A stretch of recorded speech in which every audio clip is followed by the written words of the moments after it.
Si ano na lang, si Dimple na lang. Yan, wait lang.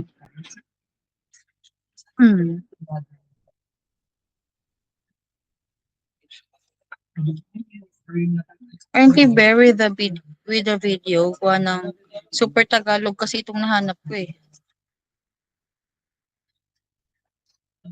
Medyo OA siya mag-Tagalog dito. Ayan. Nang sinend ko sa sa chat box natin dito sa Meet. Ayan. That is only 10 minutes.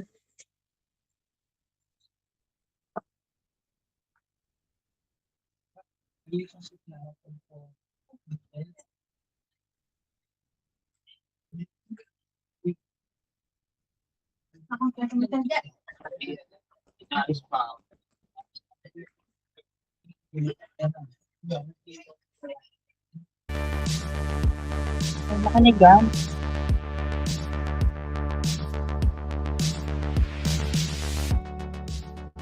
Nang madiskubre ang mga radiation na ultraviolet, infrared, radio wave, Diba sobrang microwave, Tagalog ng mag-discover? X-rays, at gamma rays, natagpuan ng mga physicists na ang mga ito ay may katangian ng katulad ng liwanag.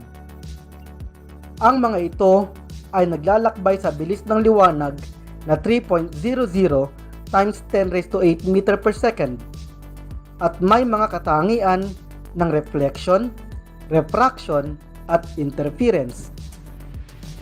Ang mga ito ay kahalintulad ng liwanag na napatunayang isang uri ng electromagnetic wave at ang mga ito ay na-generate gamit ang accelerating charges na gaya ng radio wave na isa ring uri ng electromagnetic wave. Sa makatuwid, ang mga wave na ito ay mga uri ng electromagnetic wave. At nang masukat ang mga frequency ng mga ito, ang mga frequency ay halos magkakatuloy at ang ilan sa mga ito ay magka-overlap. Ito ang saklaw ng frequency ng radio wave. Sinusundan ng frequency na saklaw ng microwave. Pansinin natin na may saklaw ang radio wave at ang microwave na nag-overlap. Sinusundan ng frequency na saklaw ng infrared. Susunod ay ang saklaw na frequency ng electromagnetic wave na ang tanging nakikita ng ating mga mata na walang gamit na makabagong kagamitan. Ito ay ang liwanag o visible light. Kasunod nito ay ang saklaw na frequency ng ultraviolet. Sinusundan ng saklaw ng frequency ng X-rays at ang saklaw na frequency ng gamma rays. Ang mga saklaw ng mga electromagnetic wave na ito ay nakaayos ang pagkakasunod-sunod ng mga frequency. Ang mga saklaw ng electromagnetic wave na ito ay tinatawag na electromagnetic spectrum. Ang visible light ay binubuo rin ng mga range ng frequency at ang mga pagkakasunod-sunod ng mga frequency na ito ay sumasaklaw sa iba't ibang kulay ng liwanag na red, orange, yellow, green, blue, at violet. Ang pagkakasunod-sunod ng range ng frequency ng bawat kulay ng liwanag ay tinatawag naman na visible spectrum. Dahil ang electromagnetic spectrum ay sinusoidal wave, ang bawat frequency ng mga bahagi nito ay may kani-kanyang saklaw ng wavelength.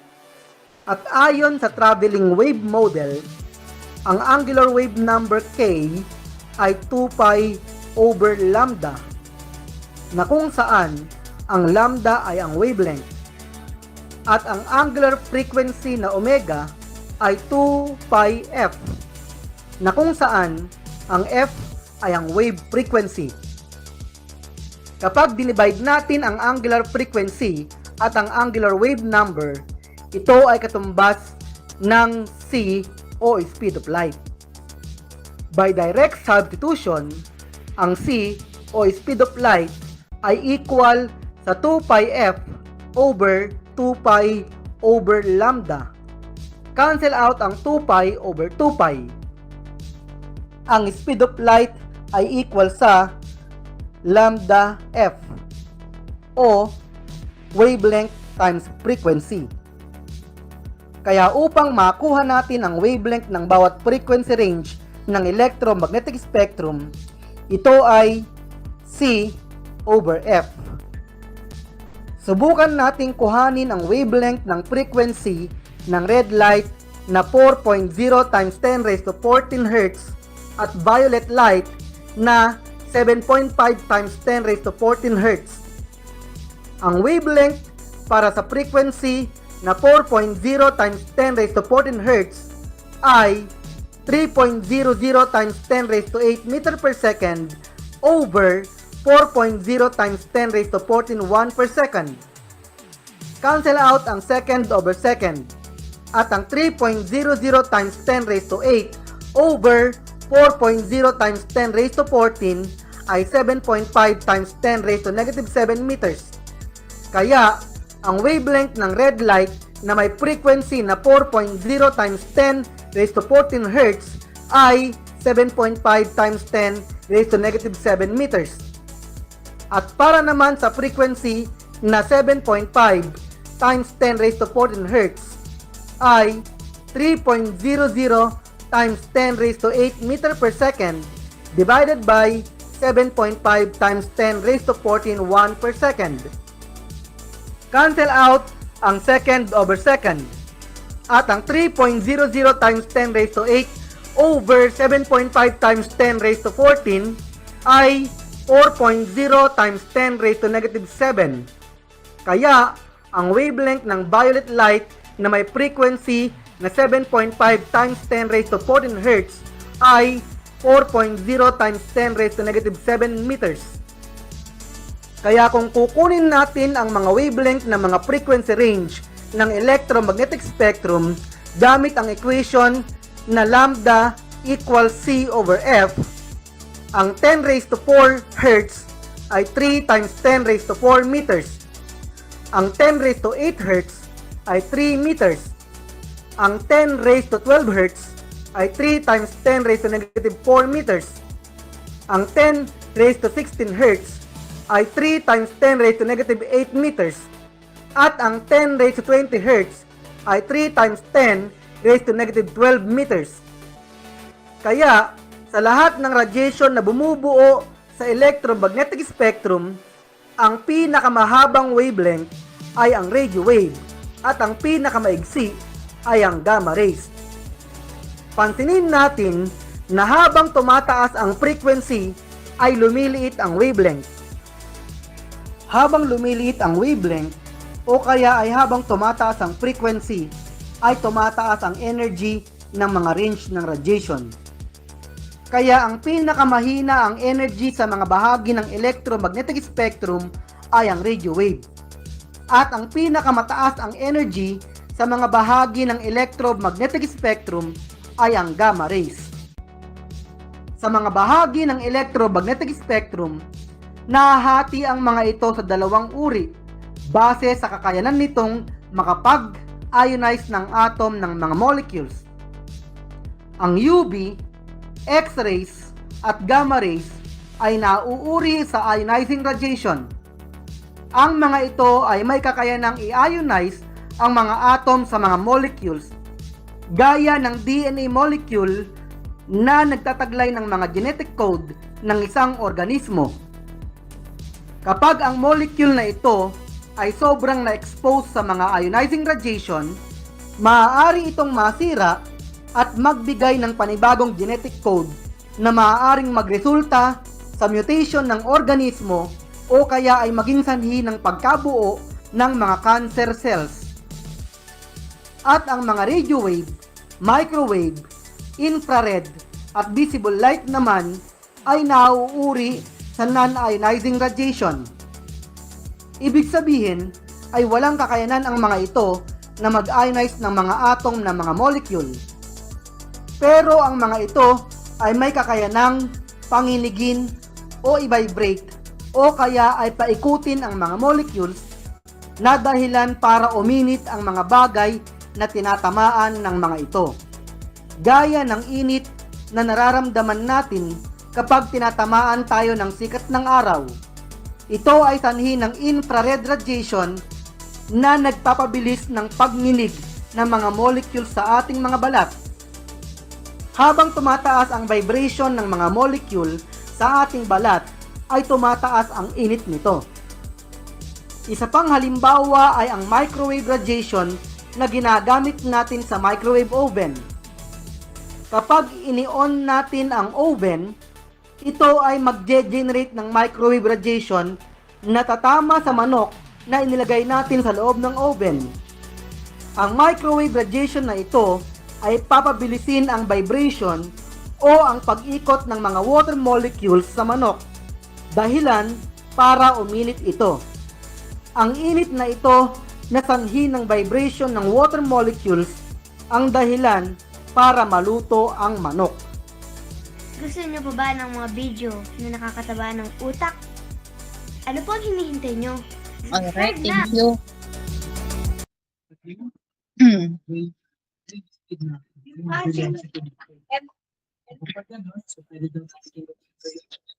Empower!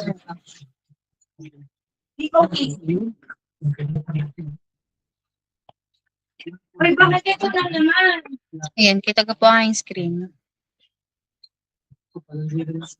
Okay, so yun yung concept ng electromagnetic spectrum. And then with that, nakuha naman natin yung, may pinakita doong parang solving. Wherein sa pagkuha ng wavelength. So using ano yung ginamit doon? Yung speed of light divided by the, ano yung dinivide doon sa problem para makuha yung wavelength.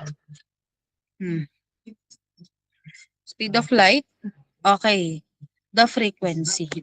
So, yun yung sinasabi ko sa inyo.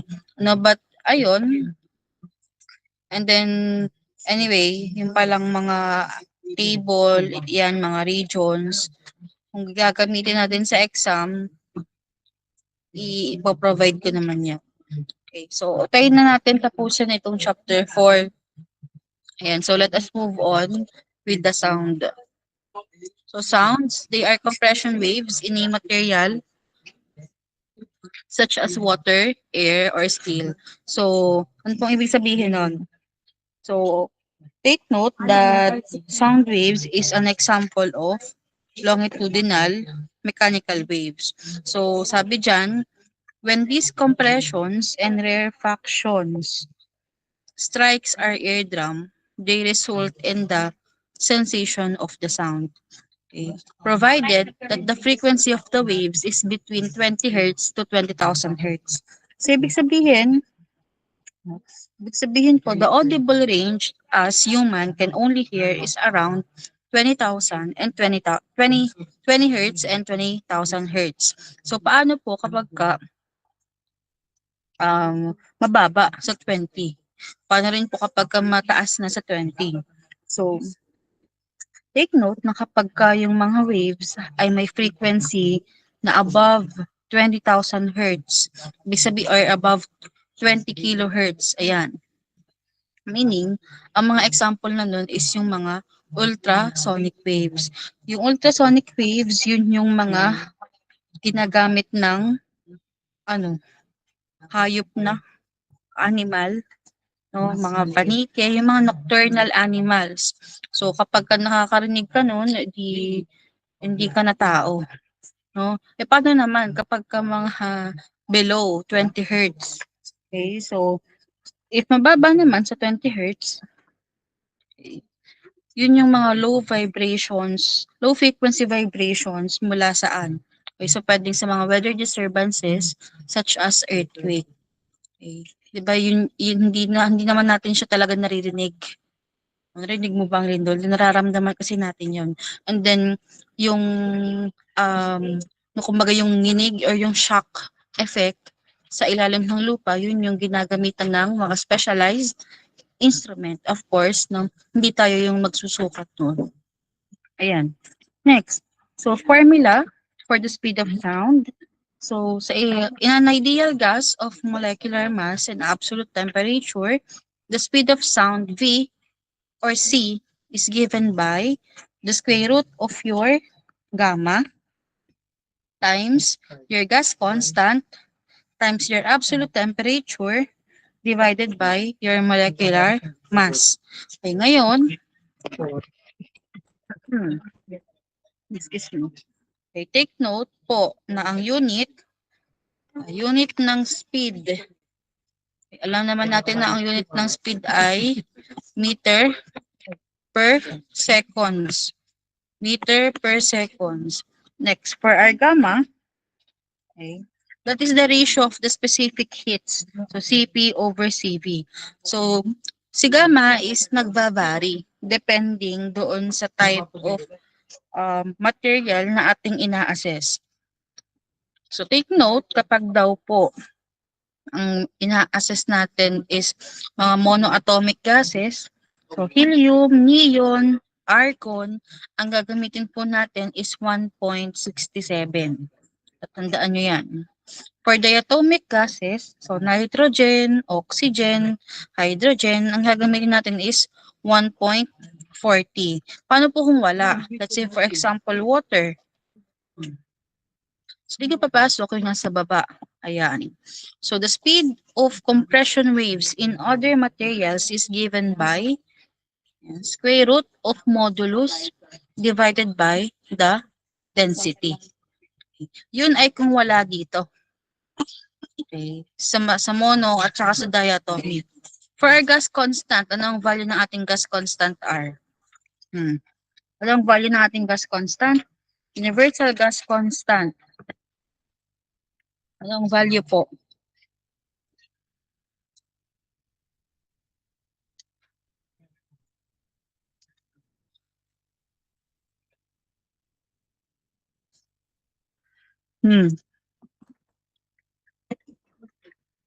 Not yet encountered ang paggamit. Universal gas constant R, ano ang value?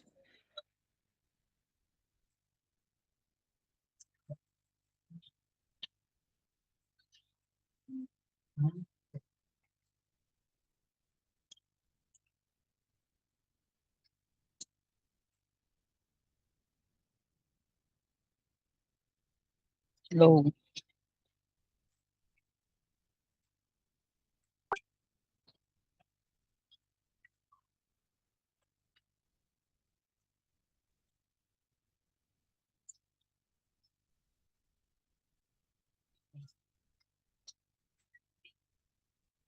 Okay, 8.314.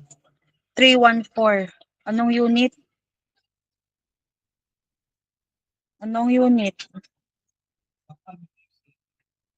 Okay, joules per mole Kelvin. Ayan, tatandaan niyang gas constant.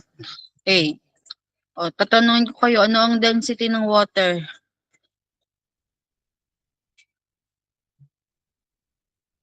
Ano density ng water?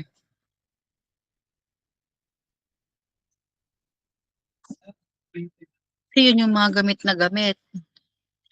Mas dapat ay alam natin. Ano ang density ng water?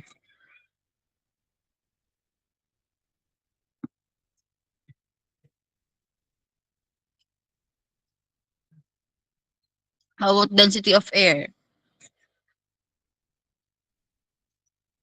Anong density ng air? 1 point? 1 point ano? Okay, 1.29. Yan. So, density of water, 1 gram per cubic centimeter or 1,000 kilogram per cubic meter. So, yun yung madalas natin gagamitin. Ayan. So, anyway, going back. So, kapag nga again, wala yung material dito, so kumbaga hindi siya gas, kundi siya ay solid or liquid. Ang gagamitin natin yung formula ay ito.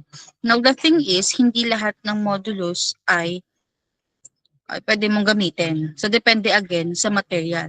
If the material is in the form of a bar, let's say siya ay steel, okay, or so anything solid, ang gagamitin natin doon is Young's modulus. And then, for liquids, ang ginagamit natin is bulks modulus. So, siguro sa exam, I'll be providing the table and kayo yung titingin doon kung ano ang gagamitin nyo. Yan. Next, speed of sound in air. So, at temperature of 0 degrees Celsius, so that is already the freezing point, the speed of the sound in air is 331 meter per second. So the speed increases with temperature by approximately 0.61 meter per second per degrees Celsius. Ibig sabihin, pag tumataas yung temperature ng 1 degree, yung speed na nadadagdag din is approximately 0.6 meter per second. That's why we can also form here yung ating linear formula na gagamitin natin. No? V is equal to 331 plus 0.61 times your temperature. Yan. Magagamit natin yan. Next. To determine yung ating mga relationship between the speed and two different temperature, we can use ratio. So the ratio of your V1 over V2 is equal to the square root of your temperature 1 and temperature 2.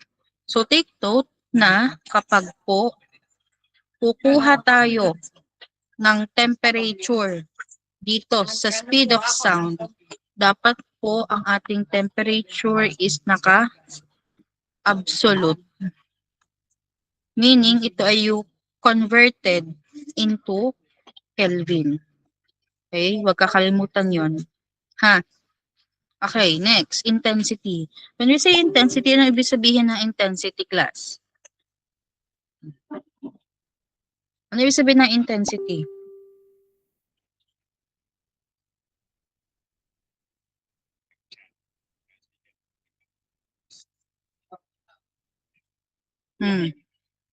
What do we mean by intensity?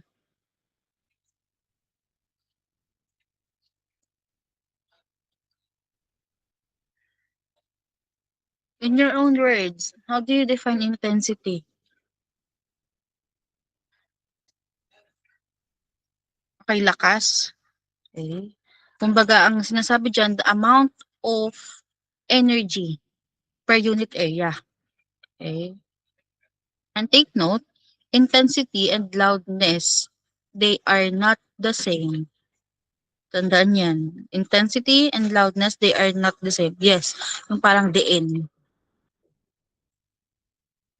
Then formula for intensity, we will be using two formulas. So the first one here is the change in energy divided by the change in area times the change in time. So ito, it can also be simplified as the average power divided by the change in your area. So dito po, ginagamit natin yan if, okay, if syempre ang given doon sa problem ay may energy and then aside from that, may time interval na given. Okay. And then unit again for intensity, that is equal to watts per square meter. Again, the unit is watts per square meter. Another formula na pwede natin gamitin is this one. 2 pi squared times the quantity f squared times your density times the speed of sound multiplied by your the square of your amplitude. So, kailan po siya ginagamit? So, as you can see, kapag ang given ay mga amplitude and then frequency. Okay. So, take note na ang kukunin nating density, katulad kanina, sabi nyo, ang density ng water is 1. But yung 1 is what? 1 gram per cubic centimeter. So, kung ito yung sa-substitute mo doon sa value, sa formula, mali ka. Mali sagot po. Okay, kasi dapat siya ay kilogram per cubic meter. Okay, so dapat mag 1,000. And then again, the unit is watts per square meters. Of course, your frequency is in hertz, and then speed of sound is meter per second. And then again, your amplitude, that is your displacement. That is your displacement. Again, yan yung distance between the equilibrium line up to the trough or up to the crest. So, it in meters. Next, loudness. So, loudness. So, loudness is the measure of the human perception of sound. So, although a sound wave of high intensity is perceived as louder than a wave of lower intensity, the relation is far from linear. Okay. Ano pong ibig sabihin nun?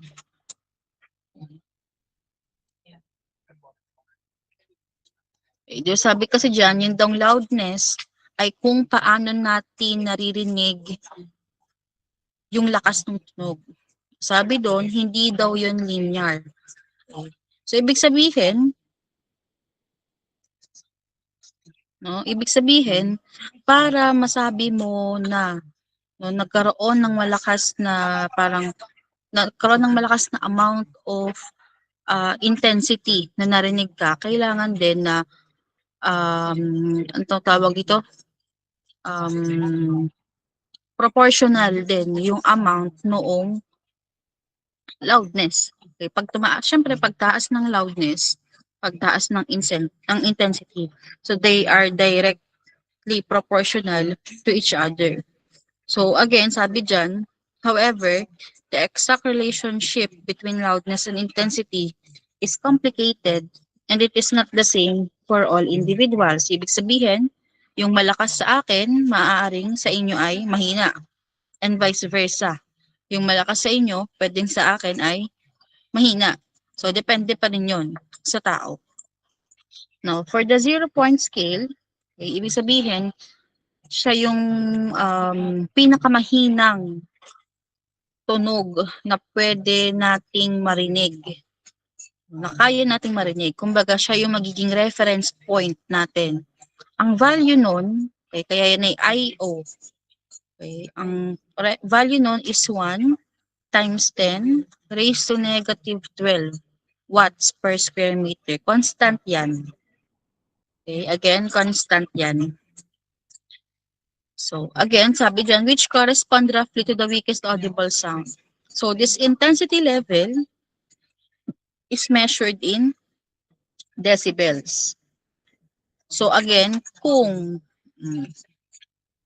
ang pinapahanap naman sa atin ay intensity level in decibels, we are going to use the following formula. So, 10 log times the quantity I, which is your intensity na given doon sa problem, divided by the weakest audible sound, which is 1 times 10 raised to negative 12. Yan.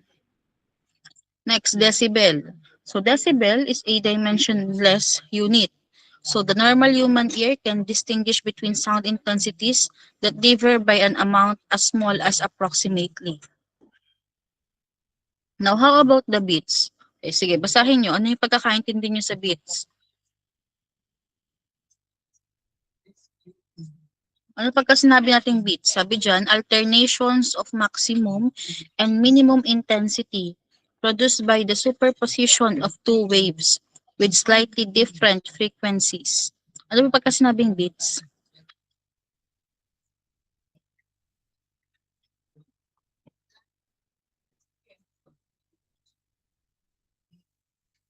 In Tagalog, nag-alternate po ang lakas at hina ng wave, sunod-sunod ang pagtaas at pagbaba ng wave.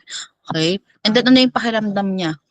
Diba? Pag yung mga mga Tricious gang dyan, yung mga naka-join sa Super Club, Tricious, okay, parang pulse sound. Ayan. Madalas siguro dun si Miss Consigo, parang pulse sound. Parang hanggang kabog, no? Yun. Ayun nga. No? Pintig. So, depend. So, syempre, mahina, malakas. Again, ang pinoproduce nila is vibration. Okay? So, hindi uniform yung vibrations. So, tendency niya is parang papintig-pintig. No? Pakabog-kabog. Yan. Ganun yung sound, yung beat, sorry. No, syempre, formula for beat frequency. So, we have to use the following: absolute value of the difference nung first frequency of the first wave minus the second frequency. Yun lang. Now, how about Doppler effect? So, Doppler effect, that is the apparent shift of frequency. Okay. So, ibig sabihin, dito, ina-examine natin yung relationship ni observer towards the source. What do we mean by that? Sabi dyan, the Doppler effect can be described as the effect produced by a moving source of waves in which there is an apparent upward shift in frequency for observers towards whom the source is approaching and an apparent downward shift in frequency for observers from whom the source is receding. Ano ibig sabihin nun in Tagalog? Ha?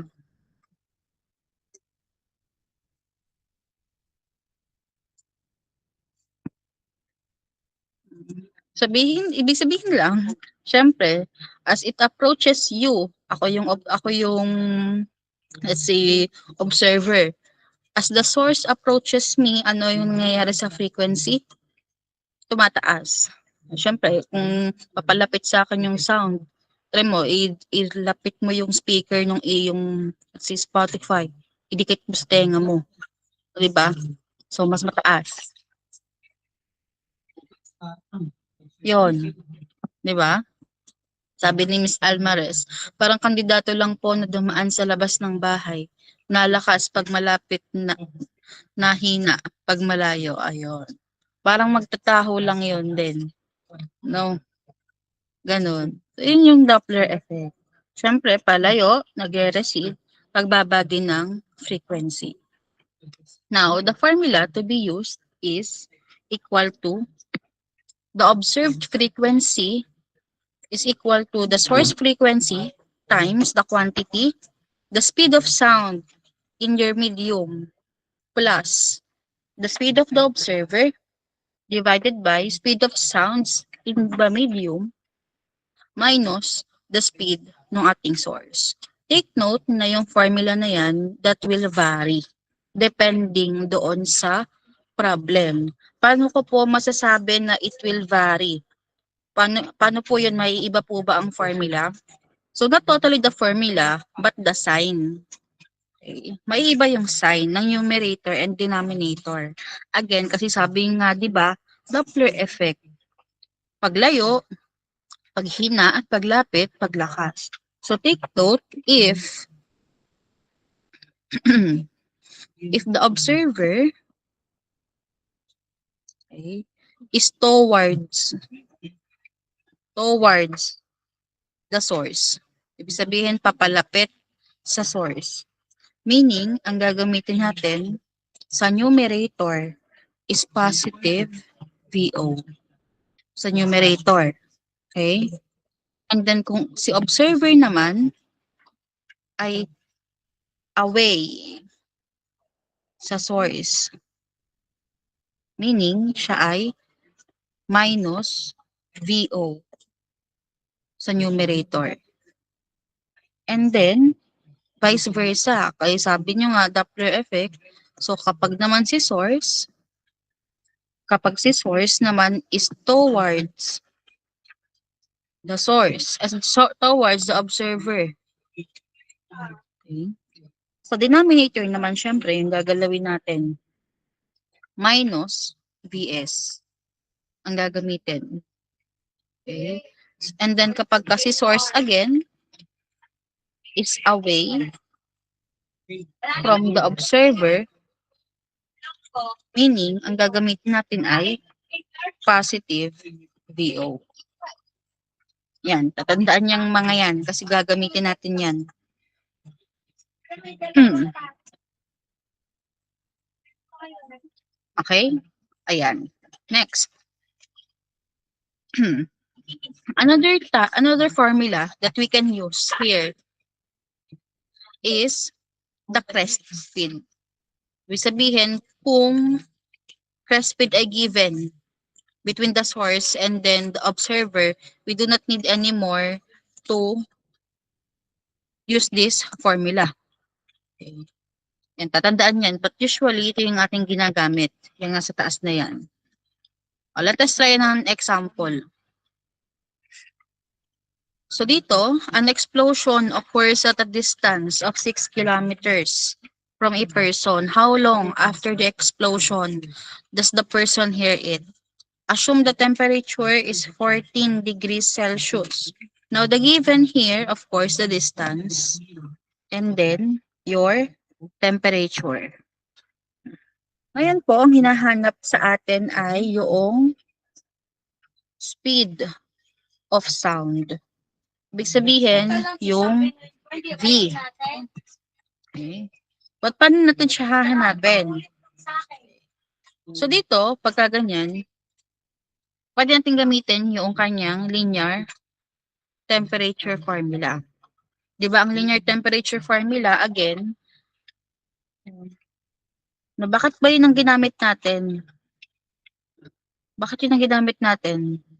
Do you have an idea? Kasi, di ba, kung babalikan natin yung mga naging formulas, bakit hindi ito? Bakit ito? Nasaan na yun?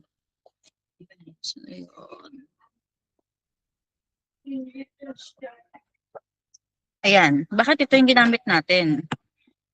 Eh, di ba parehas namang speed ito at ito? Tingin nyo, bakit? Bakit yun yung ginamit natin formula?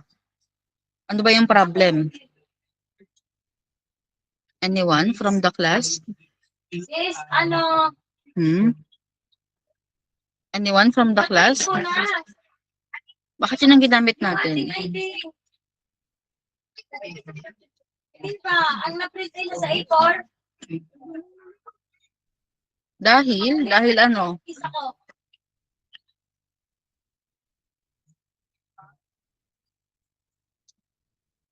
Kayo, kung kayo yung magsosolve ng problem, bakit ito ang gagamitin yung formula at hindi yun? Baka kasi ang daming formula ng speed of sound eh. Dahil ano po?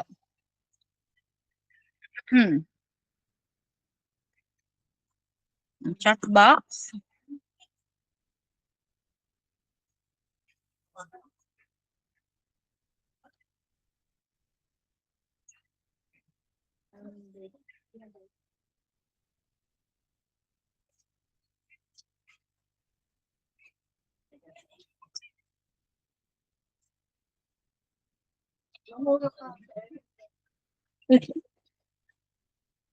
Ay, ano, kailangan mo na maintindihan nyo kung bakit. Kasi syempre, ano kayo yung kasagot niyaan sa exam pagka ganun? You have to understand the differences between the formulas. Kahit na sila'y parehas na speed. Yung ate, dalawa, wala.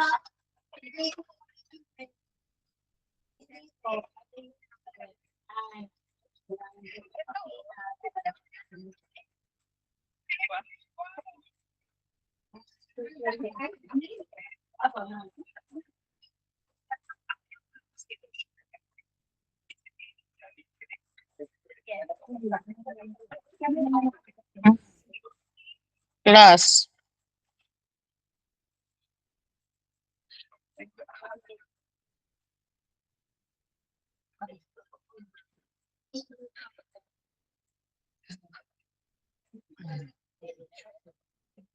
Hello? Okay lang kung kung mali ang sagot. Diba? Inaalam mo lang natin kung bakit yun ang ginamit natin yung formula.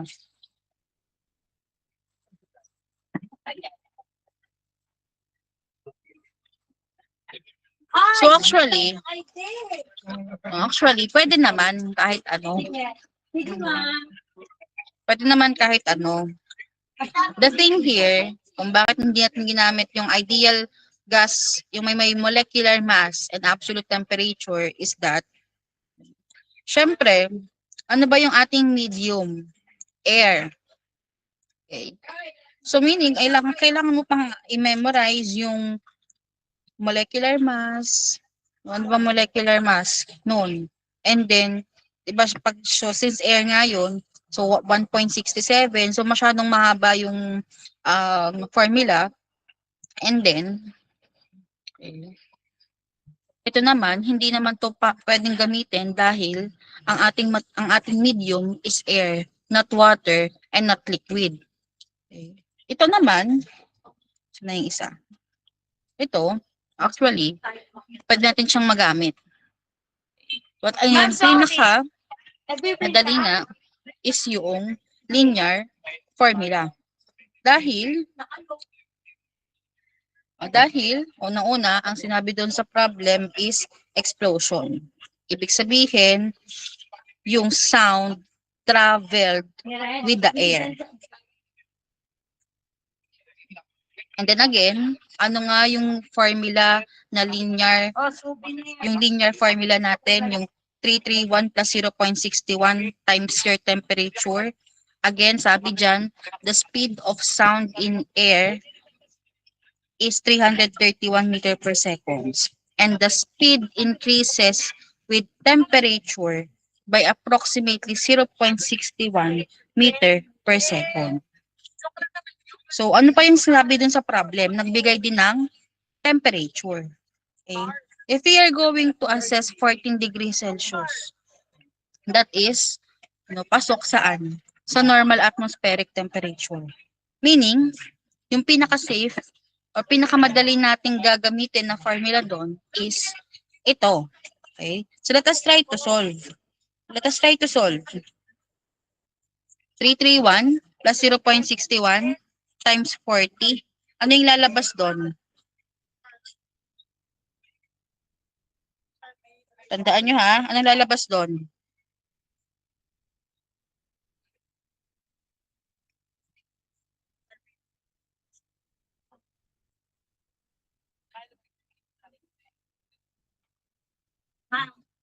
Pag magpapa-authenticate ng membership ID, kailangan pa ng profile ng aming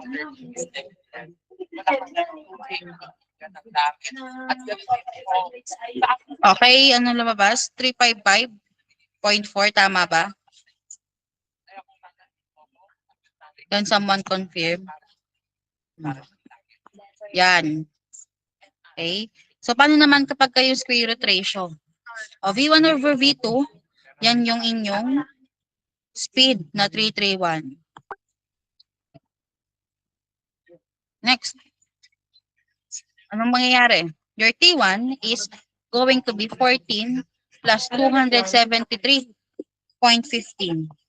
divided by 273.15. That is your T2.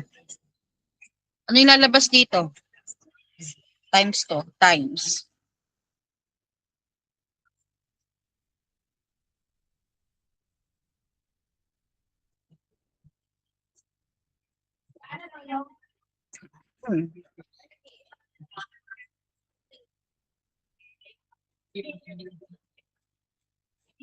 Ano?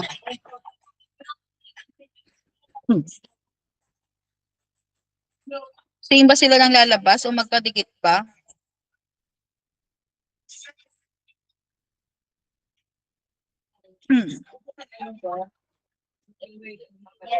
Level 1 ay Red, okay na sis. Kala ko yung tataksakin lang sa lang. O yung may level 1 evaluation. Kailangan. Kala niya sa Sir may level 1 evaluation na kami doon. Kaya kami nagsibalikan dito.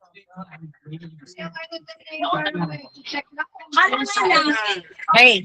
339.37. Ayan. Okay, hintayin natin, hati natin kung magiging malapit yung kanilang answers with each other. And then,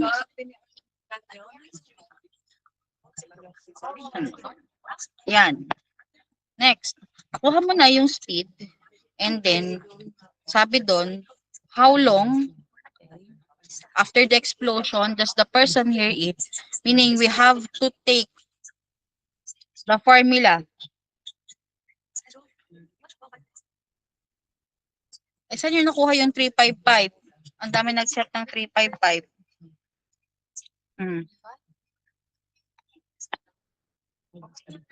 Kala po nila ay 40. 14.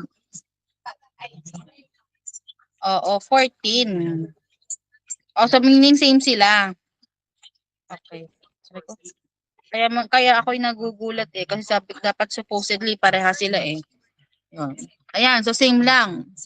Ngayon, going back, ang hinahanap dyan is your time. Gaano mo katagal narinig yung pagsabog 6 kilometers away from you? Di ba formula naman ng distance ay D is equal to S over ST. So, ano lang yun? Shift solve. T is equal to distance over your speed.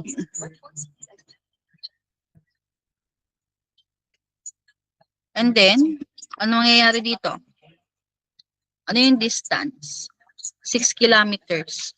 Take note na tayo ay laging naka-meter dito. So, 6,000 meters divided by your velocity na 339.54. And then, a total of ilang time? 17 seconds. 19? Hindi, ang application na yun. Yan. 17.67 seconds. Kailan ang bayad? So, ano yung gusto kong ano lang sa inyo, i-relay. Ibig sabihin po, any of the two formula, Ay, 19 ang application. pwede nyo gamitin. Basta you have to know ano yung pinagkaiba noong mga yon. Siyempre, yung may molecular mass hindi na natin gagamitin. And then, yung ratio and proportion, it's too risky to do. Especially kung hindi ka marunong mag-manipulate ng ng formula. And then, ang pinaka-safest nga is yung linear formula. Ayan, next. Compute the speed of sound in neon gas at 27 degrees Celsius. So, for neon, use 20.18 kilogram per kilomole. Speed of sound. No.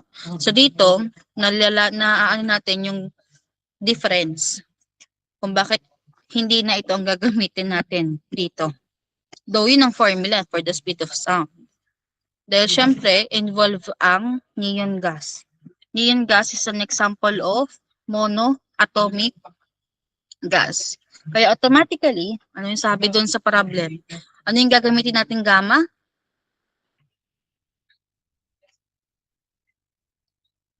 Pagka monoatomic gas, ano yung gagamitin natin gamma? Okay, 1.67. So, let us recall the formula. V is equal to the square root of your gamma times your RT divided by the molecular mass. O, ang gamma mo ay 1.67. Next. Your gas constant. Ano ang gagamitin natin na gas constant dito?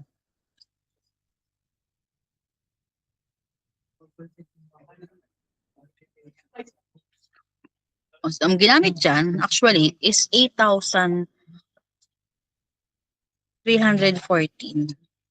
joules per kilomole Kelvin. O bakit yun ang ating ginamit?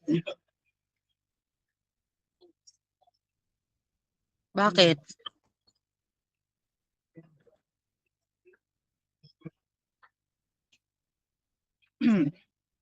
Hoy, bakit?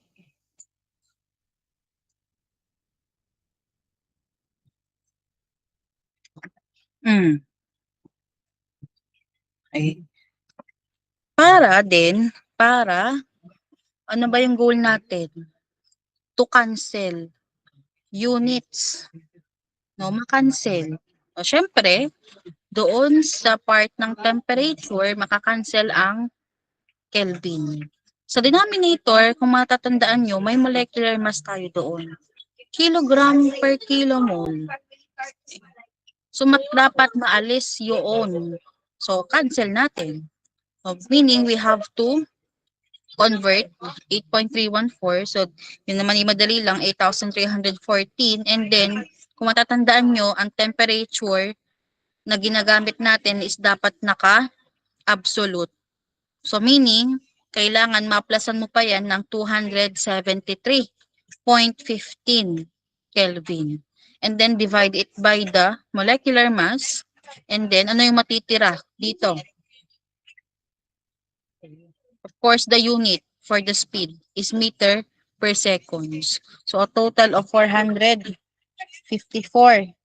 meter per seconds. Siguro ma'am, Next, yan.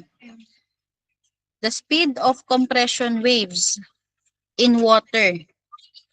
The bulk modulus for water is 2.2 times 10 raised to 9 Newton per square meters. Now, ang medium natin dito is si water. So, meaning, hindi na ito yung gagamitin natin formula, talong hindi yung linear. We have to use the formula, the modulus, bulk modulus divided by the density. So, 2.2 times 10 raised to 9 Newton per square meters. Ayan, and dahil nga ang density is dapat naka-kilogram per cubic meter, ang gagamitin natin ay yung 1,000 and hindi yung 1. And then substituting doon sa formula, we'll be getting 1,483 meter per second. So actually, pwede na to eh.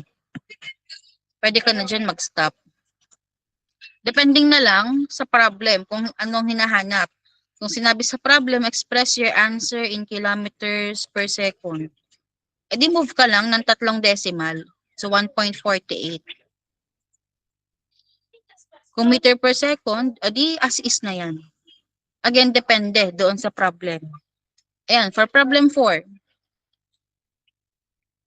So this loud sound has an intensity of 0.54 watts per square meters.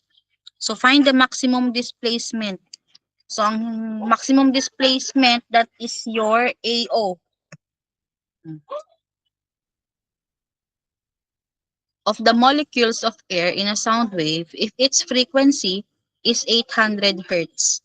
So take the density of air to be 1.29 kilogram per cubic meter and the speed of sound to be 340 meter per seconds.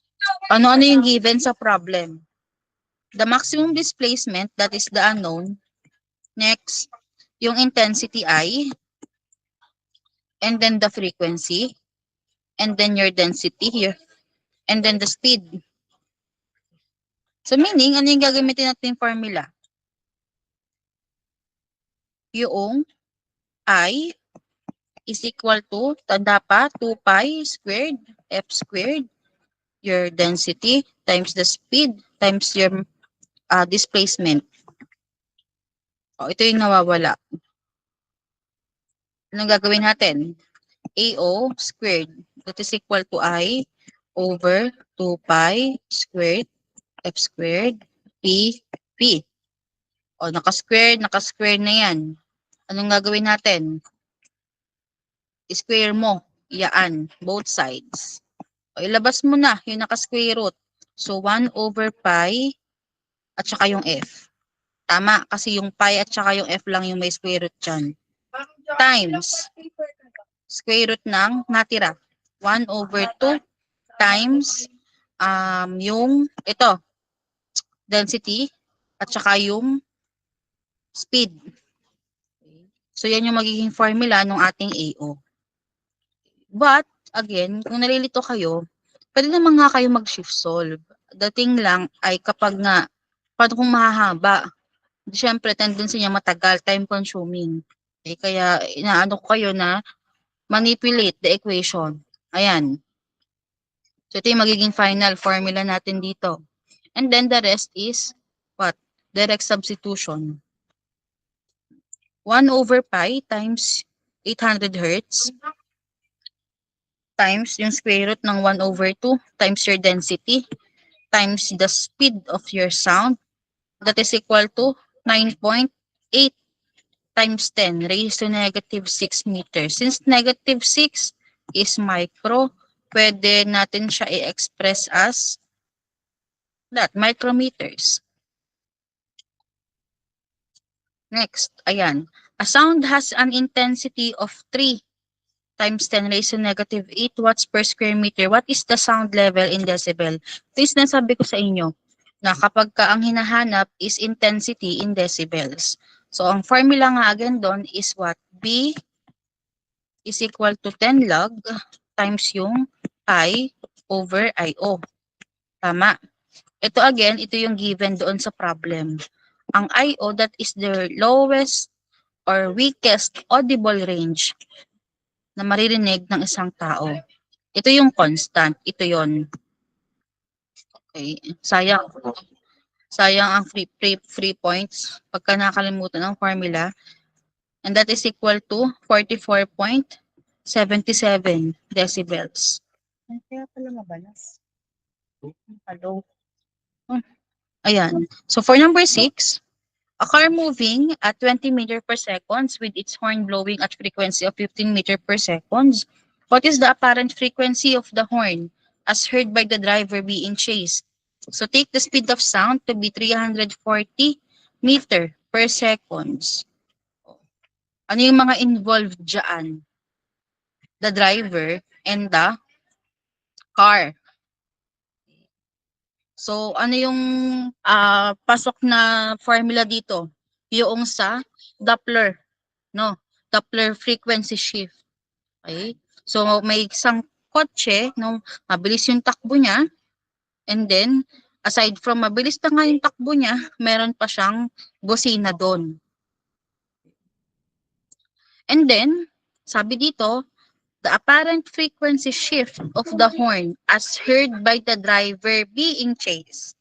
So meaning, we have to know first again the direction in order to know the sign to be used. Kasi 'di ba, ano yung nga yung formula noon kanina?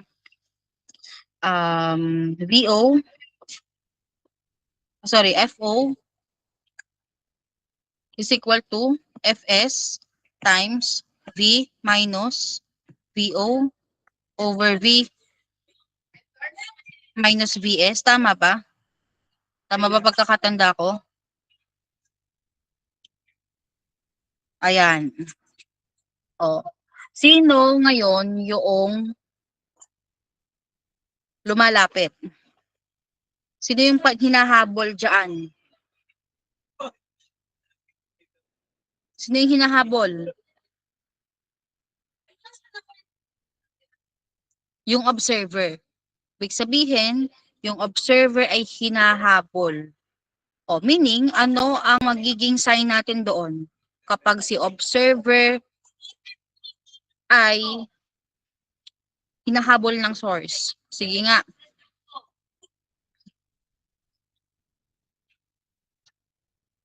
Balikan nyo yung 4 na sinabi ko.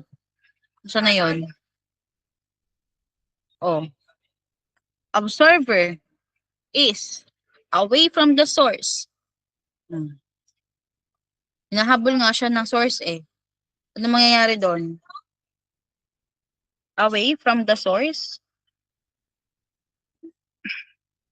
Ayun, minus VO. Okay? Kasi hindi siya yung nalapit, siya yung hinahabol. Next, how about the source? Si source naman yung lumalapit. Gets? O, pagka si source yung lumalapit, so meaning that is towards the observer. So meaning, ang gagamitin pala nating formula is parehas minus VO and minus VS sa numerator and then denominator. Ayan. So therefore, we will be going to use the formula F times V minus VO divided by V minus VS. And then your frequency, that is, nasa na yun? Ano ang value?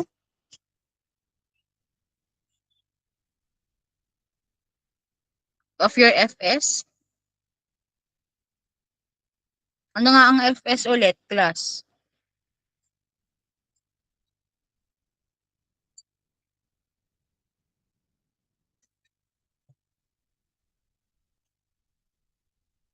Ano ang ating FS? Mali ito. Ang frequency is in hertz. It should be 1,200 hertz. Ang unit niya ay hertz. So, 1,200 times the speed, that is 20, minus, ano yung magiging VO mo doon?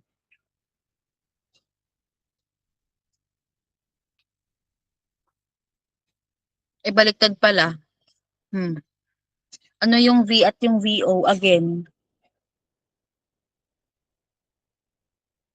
Ang V natin yung speed of sound. Ano ang VO? Speed ng ano? Ay, hindi. Teka lang. Ako nalilito. Kulang ang given. Hindi mali. Kulang ang given. Tama ba?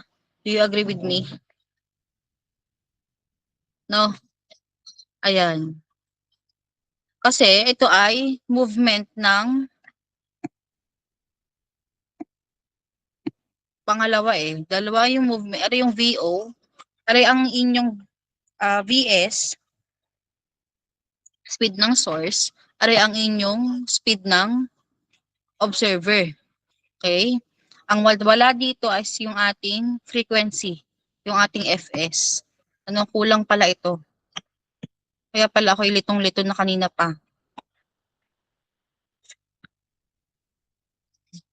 Ito ay 1,200 hertz. Yan. Oh, okay, ulit. Ulitin natin from the very start. So, a car moving at 20 meter per second with its horn blowing at a frequency of 15 meter per second. And then, a frequency is also given, 1,200 hertz. So, what is the apparent frequency of the horn as heard by the driver being chased? So, take the speed of the sound to be 340 meter per second. Ayan. So, again, ang formula na ginamit natin dito should be FO is equal to Fs times V plus VO over V minus Vs. So, since nga, yung source is towards, si source yung source is towards the observer, meaning minus yung Vs. So, tama na yon. And then, since observer naman is away from the source, so it should be negative. Mali din ang sentence na ito eh. At a frequency of 1,200. Tapos, iba pa ang sentence na ito. Kasi ito ay mali, wrong grammar ito. Ayun. Basta anyway, I know naman naiintindihan niyo yung buong problem. And then direct sub. No, again, ang V dyan is yung speed of sound. That is 340. Kung hindi bigay yung speed, anong gagamitin? Kunyari wala na ito. Ano yung gagamitin natin dyang value ng V? Kung hindi bigay.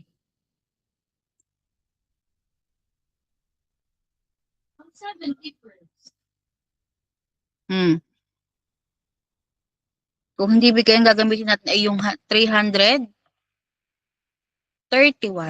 Okay, meter per second. Kung hindi bigay, ha? Sabi ko na sa inyo yan, ha? Kung hindi bigay, ang ginang gagamitin. And then, VO, that is the speed of the observer. And then, VS is the speed of your source. So, substituting the formula, we'll be getting 1,218 hertz. So, pwede na to. Pwede mo na yun i-box. Kung kilohertz naman ang tinatanong, again, edi move mo lang ng 3 decimal. Okay, but anyway, okay na yan. Yung 1,218 hertz. So, dito sa sound, konti lang yung formula na mapapansin nyo. Tingnan nyo. Ito, nakapagbigay tayo ng sample problem dito. Again, recap lang.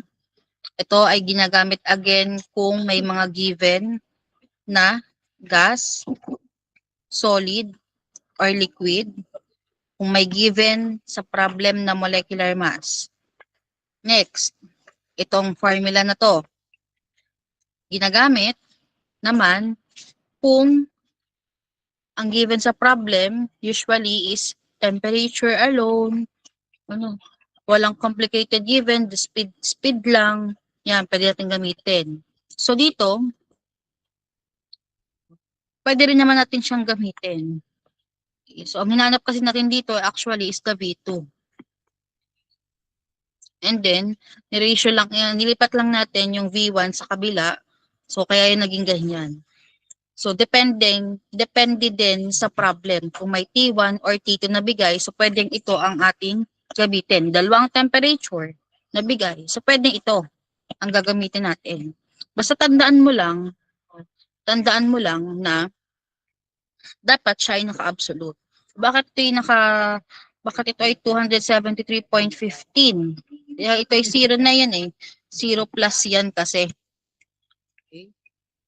And then next, ito naman intensity. Ginagamit lang kung tandaan may given na energy. So dapat may nabasa ka sa problem na naka-joules. Kung wala, edi wag mo siya gamitin. Yun lang yun. Dito, kaya yan gagamitin kapag lang may frequency and then amplitude as well as the density na given. Tandaan mo lang yung mga units. And then, this one ay kapag ka in decibels. Speed of sound or intensity level in decibels. So, 10 log the times I over IO. And then, for beats, beat frequency, usually, given naman si F1 at si F2. Siyempre, madali yan. Kaya hindi natin isasama yan. Minus lang. And then si Doppler effect, yan yung dapat nating huwag kalimutan. Yung 4 na yan. And then, ayun lang naman for the sound. Actually, kasi madali na itong sound.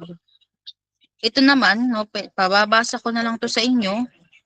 Syempre, discuss ko man yan next week, limot niyo na yan. Basahin nyo ha. Kasama yan sa, malay nyo, may ilang items dyan sa multiple choice.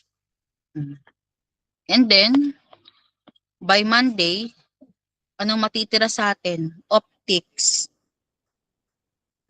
Kokonting pages na lang to. Siyam na lang. Matatapos natin yan by Monday. So, ano yung kasama? Again, sa finals. Unang-una, yung sa part ng electric field. Yung may positive at negative, yung pagdodrawing. Yan, kasama yon. And then, yung, tawag dito, yung right hand rule, yung mga diagrams. So, kasama din yon. And then, yung diniscuss natin, sounds. Ano pa? So, sa electromagnetism, yung mga formula lang din doon, and then ang madadagdag lang naman is optics. Actually, ilan lang naman yung mga formula dito sa optics. Kakaunti lang naman yung mga formula dyan. Madali lang sa uluhin. Ang ibig ko lang sabihin sa inyo, kayo ay magsasaulo para kayo ay may masagutan sa exam. Kasi pag wala kayong sinaulong formula, wala talaga kayong masasagutan sa exam, kundi yung drawing lang at saka yung multiple choice. Ayun lang naman. Again, kailan ang pasahan ng mga requirements? In-upload ko na Friday, 1 p.m. Okay, but I encourage you na ipasa na ang hard copy ng Thursday. No, kasi syempre, assume ko na yung inyong mga PSET ay tapos na ng Thursday. No, hindi naman pwede na kayo Thursday ng gabi sa kagagawa. Diyan tayo hindi magkakasundo pagka ganun. Okay? And then, ano pa ba? As well as the supplementary problems, yes. Yung mga naka-lab report,